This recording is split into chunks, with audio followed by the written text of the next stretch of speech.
चंद्रपूर जिल्ह्यातील जिवती या टेकड्यांच्या दुर्गम तालुक्यातील घोडणकप्पी आरोग्य केंद्रापर्यंत पोहोचण्यातील अडचणी आणि जोखमीची गर्भावस्था.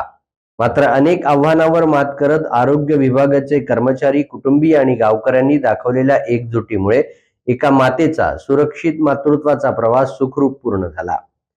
दुर्गम घोडणकप्पी येथील इंदिराबाई रामा जुमनाके यांनी काल जवळच्या प्राथमिक आरोग्य केंद्र पाटण इथं सुदृढ मुलीला जन्म दिला. आई आणि बाळ दोघंही सुखरूप आहेत.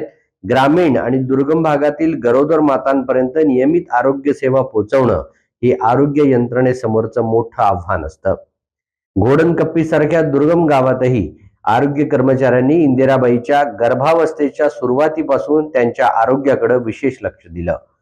पायवाटेनं जात तिच्या घरी जाऊन नियमित तपासण्या, रक्तवाढीसाठी आवश्यक इंजेक्शन्स, गोळ्या आणि औषधोपचार देत त्यांच्या प्रकृतीवर सातत्यानं लक्ष ठेवण्यात आलं. 2 महिन्यांपूर्वी याच गावात रस्त्याअभावी रुग्णवाहिका पोहोचू न शकल्यानं गर्भवतीचा मृत्यू झाला होता. आदिवासींनी रस्त्यासाठी श्रमदान सुरू केल्यानंतर प्रशासनानं रस्ते कामासाठी 60 लाखांचा निधी मंजूर केला आहे. आता आरोग्य विभागानेही संवेदनशीलता दाखवत नवा आदर्श निर्माण केला आहे.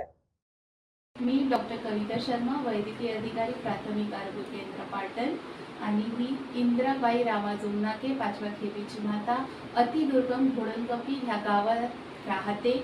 तिला संभाव्य प्रसूतीच्या 15 दिवसाआधी आम्ही दवाखान्यात भरती केलं.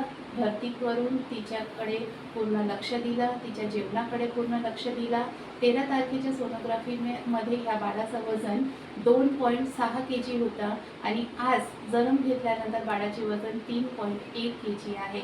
ह्या पूर्ण प्रवासात तिच्या कुटुंबियांनी, तिच्या गावकऱ्यांनी आणि माझ्या आरोग्य कर्मचाऱ्यांनी त्याची खूप काळजी घेतली आणि दिनांक 23 ऑगस्ट 2026 रोजी एक गोंडस बाळाला इंदिराबाईंनी जन्म दिला. आई आणि बाळ दोन्ही सुखी आहे. त्याच प्रकारे जर आरोग्य कर्मचारी आणि गावकऱ्यांनी सहभाग केला तर प्रत्येक मातेची डिलिव्हरी हे सुखरूप होईल याची मी शाश्वती देते.